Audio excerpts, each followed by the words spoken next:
شیعہ اور سنی مسلمانوں کے بیچ جو بنیادی فرق پائے جاتے ہیں ان میں ایک سب سے بڑا فرق کلمے کو لے کر ہے، جہاں ایک طرف سنی مسلمانوں کا کلمہ ہے لا الہ الا اللہ محمد رسول اللہ، یعنی اللہ کے سوا کوئی معبود نہیں اور محمد صلی اللہ تعالی علیہ وسلم اللہ کے رسول ہیں، تو وہیں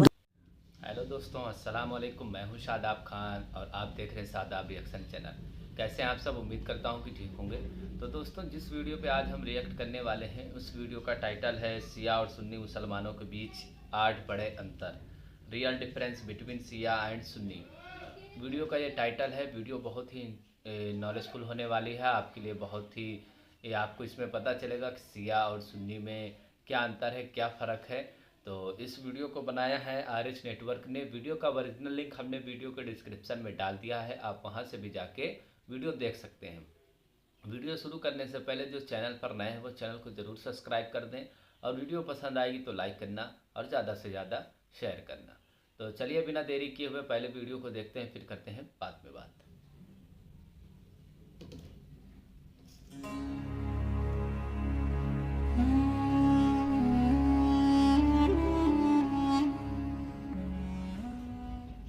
دوستو، یہ بات تو ہم سبھی لوگ بڑی اچھی طرح سے جانتے ہیں کہ اس وقت ہماری دنیا میں جتنے بھی مسلمان پائے جاتے ہیں وہ 2 گروپ میں بٹے ہوئے ہیں، جس میں سے ایک گروپ کو شیعہ کہا جاتا ہے تو دوسرے گروپ کو سنی کہا جاتا ہے۔ جہاں ایک طرف سنی مسلمانوں کا گروپ پوری دنیا کی آبادی کا 80% ہے تو وہیں دوسری طرف شیعہ مسلمان لگ بھگ 20% ہیں۔ اب ظاہر ہے جب سنیوں کی آبادی زیادہ ہے تو دنیا میں جتنے بھی مسلم دیش ہیں وہ بھی زیادہ تر سنی مسلموں کے ہی ہیں، مگر دوسری طرف عراق، ایران، یمن اور اس جیسے کچھ دیش شیعہ مسلمانوں کے بھی ہیں۔ پرٹیکولرلی اگر بات کروں ہمارے پیارے دیش بھارت کی، تو یہاں پر جو بھی ٹوٹل مسلم آبادی ہے اس کا لگ بھگ 86 سے 87% سنی مسلم ہیں، جبکہ صرف اور صرف 13 سے 14% ہی شیعہ مسلمان ہیں۔ انٹرسٹنگ بات یہ ہے کہ ان دونوں ہی گروپس کے اندر ایک دوسرے کے بارے میں ایسی بہت ساری غلط فہمیاں اور افواہیں پائی جاتی ہیں کہ جن کا سچائی سے دور دور تک کوئی ناتا نہیں ہے۔ مثال کے طور پر عام شیعہ لوگ سنیوں کے بارے میں ایسی بہت ساری چیزوں پر یقین رکھتے ہیں کہ جس کو سن کر نہ صرف ہنسی آتی ہے بلکہ وہ چیز لاجیکلی بھی پاسبل نہیں لگتی ہے۔ ٹھیک اسی طرح سے سنی گروپ کے عام لوگوں کے بیچ میں بھی آپ لوگوں کو شیعہ مسلمانوں سے ریلیٹڈ ایسی بہت ساری افواہیں نظر آئیں گی کہ جن پر وہ لوگ یقین رکھتے ہیں مگر ان کا سچائی سے دور دور تک کوئی ناتا نہیں ہوتا ہے، بلکہ وہ تو سننے میں ہی فنی محسوس ہوتی ہیں۔ لیکن دوستو، اگر ان دونوں گروپس کے بیچ ایک دوسرے کے بارے میں بہت ساری افواہیں اور غلط فہمیاں پائی جاتی ہیں تو اس کا مطلب یہ بھی نہیں ہے کہ ان دونوں کے بیچ کوئی فرق نہیں ہے، بلکہ فرق نہیں، بہت زیادہ فرق ہے، اور فرق کے ساتھ ہی یعنی فرق کی وجہ سے ہی اتہاس میں یہ دونوں گروپ الگ الگ ہوئے تھے، ورنہ پہلے تو کوئی گروپ ہوا ہی نہیں کرتا تھا۔ شیعہ اور سنی مسلمانوں کے بیچ جو بنیادی فرق پائے جاتے ہیں ان میں ایک سب سے بڑا فرق کلمے کو لے کر ہے، جہاں ایک طرف سنی مسلمانوں کا کلمہ ہے لا الہ الا اللہ محمد رسول اللہ، یعنی اللہ کے سوا کوئی معبود نہیں اور محمد صلی اللہ تعالی علیہ وسلم اللہ کے رسول ہیں، تو وہیں دوسری طرف شیعہ مسلمانوں کا کلمہ ہوتا ہے لا الہ الا اللہ محمد رسول اللہ علی ولی اللہ وصی الرسول اللہ و خلیفتہ بلا فصل، جس کا مطلب ہوتا ہے اللہ کے سوا کوئی عبادت کے لائق نہیں، محمد رسول اللہ صلی اللہ تعالی علیہ وسلم اللہ کے رسول ہیں، جناب علی اللہ کے ولی ہیں، رسول اللہ کے وصی اور آپ کے خلیفہ بلا فصل ہیں۔ یعنی دوستو، شیعہ مسلمانوں کے کلمے میں آپ لوگوں کو اللہ اور رسول کے ساتھ ساتھ حضرت علی کا بھی ذکر ملے گا، مگر دوستو یاد رہے کہ شیعہ مسلمانوں کے کلمے کا یہ جو آخری پارٹ ہے جس میں یہ کہا گیا ہے کہ حضرت علی حضور صلی اللہ تعالی علیہ وسلم کے خلیفہ ہیں بلا فصل، یعنی بلا کسی فاصلے کے، تو اس پر شیعہ مسلمانوں کے علاوہ کوئی بھی ایگری نہیں کرتا ہے۔ وہ اس لیے کیونکہ جہاں ایک طرف شیعہ مسلمان حضور صلی اللہ تعالی علیہ وسلم کے بعد حضرت علی کو ہی ان کا پہلا خلیفہ مانتے ہیں، تو وہیں دوسری طرف سنی مسلمان حضرت علی سے بھی پہلے 3 خلیفاؤں کو مانتے ہیں، یعنی حضور صلی اللہ تعالی علیہ وسلم کے بعد پہلے خلیفہ حضرت ابو بکر صدیق تھے، جبکہ دوسرے خلیفہ حضرت عمر، تیسرے خلیفہ حضرت عثمان اور چوتھے خلیفہ حضرت علی تھے۔ بات کریں اب اگر قرآن کے بارے میں کہ کیا شیعہ اور سنیوں کا قرآن الگ الگ ہے یا پھر ایک ہی ہے، تو دوستو اس کا جواب ہاں بھی ہے اور نہ بھی ہے۔ وہ اس لیے کیونکہ اگر آپ لوگ عربک کے حساب سے دیکھیں گے تو قرآن دونوں کا ایک ہی ہے، مگر اگر ترجمے کو دیکھیں گے یعنی ٹرانسلیشن کو اور اس کی تفسیر یعنی ایکسپلینیشن کو دیکھیں گے تو معاملہ پوری طرح سے الگ ہے۔ یعنی ایک آیت کا ترجمہ شیعہ مسلمانوں نے الگ طرح سے کیا ہوگا جبکہ سنی مسلمانوں نے الگ طرح سے کر رکھا ہوگا۔ ایون تفسیر یعنی ایکسپلینیشن میں زیادہ تر آیتوں کا کانٹیکسٹ ہی بدلا ہوا نظر آئے گا۔ बात करें अब अगर नमाज के बारे में तो दोनों ही ग्रुप्स के अंदर एक दिन में 5 फ़र्ज़ नमाज़ों को अदा किया जाता है, मगर जहां एक तरफ सुन्नी मुसलमान पाँचों नमाज़ों को अलग अलग अदा करते हैं तो वहीं दूसरी तरफ शिया मुसलमान अपनी कुछ नमाज़ों को आपस में मिला लेते हैं, जिसकी वजह से वो इन सारी ही नमाज़ों को 3 वक्तों में ही अदा कर लेते हैं। इसके अलावा रमज़ान के महीने में भी सुन्नी मुसलमानों में जो तरावी का कॉन्सेप्ट पाया जाता है, जिसको सुन्नी मुसलमान बड़ी शौक़ से पढ़ते हैं और क्योंकि वो साल भर बाद वापस आ रही होती है तो उसके आने से पहले कई दिन पहले से ही चर्चे करने लगते हैं। ये सारी चीज़ें शिया मुसलमानों में नहीं पाई जाती हैं क्योंकि उनके यहाँ पर तरावी का कॉन्सेप्ट मौजूद ही नहीं है। उनके मुताबिक ये एक ऐसी बिदात है कि जिसको सुन्नियों के दूसरे खलीफा यानी हज़रत उमर रज़ियल्लाहु ताला अन्हु ने शुरू किया था।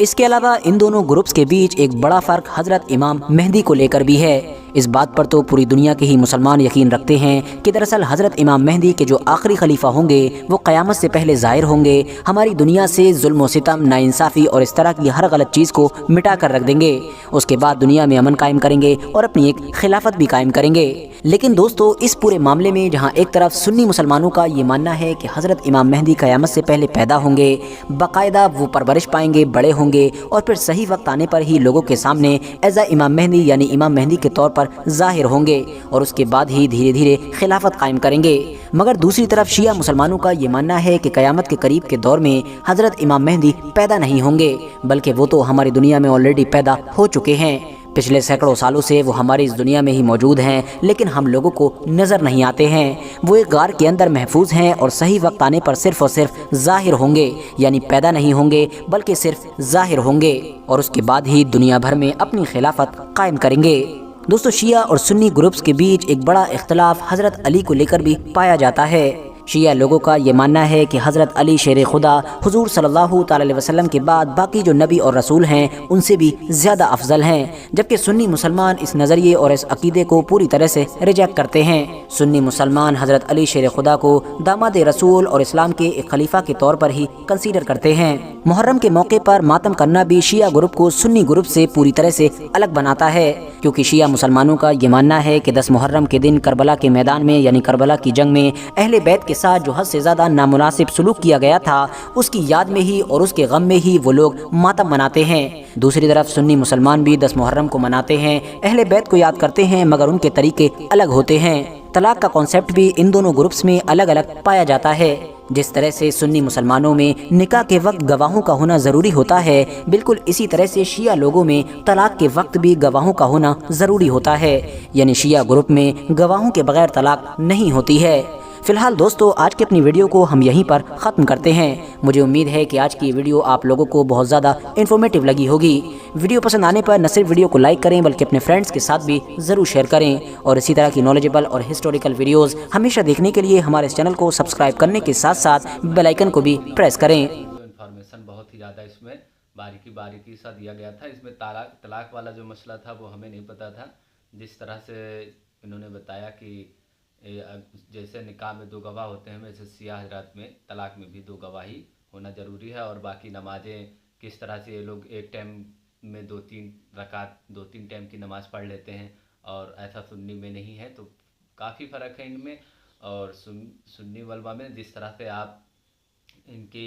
इस वीडियो में आपने सुना और बयान, ये जो वीडियो में बताई सारी बातें बिल्कुल सही है, बिल्कुल दुरुस्त है। आप इस वीडियो को ज़्यादा से ज़्यादा शेयर करें और पसंद आई हो तो लाइक करें और कोई भी सवाल मन में हो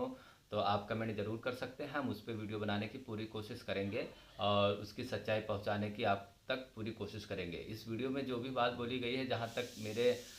ख्याल में था, नॉलेज में था, वो पूरी दुरुस्त है, क्योंकि हमारे यहाँ भी कुछ शिया हजरात हमारे आसपास मोहल्ले में रहते हैं, तो हम जानते हैं किस तरह से नमाज़ें पढ़ते हैं और क्या क्या उनका काम है और किस तरह से वो करते हैं। तो चलिए ठीक है, फिर मिलेंगे एक नई वीडियो के साथ। वीडियो पसंद आई हो तो लाइक करिएगा, ज़्यादा से ज़्यादा शेयर करिएगा और कोई भी मन में सवाल हो तो ज़रूर कमेंट में हमसे रब्ता करिएगा और चैनल को हमारे सब्सक्राइब करिए, वीडियो को लाइक करिए, अपने दोस्तों में शेयर करिए। फिर मिलेंगे एक नई वीडियो के साथ, जब तक के लिए अल्लाह हाफिज़।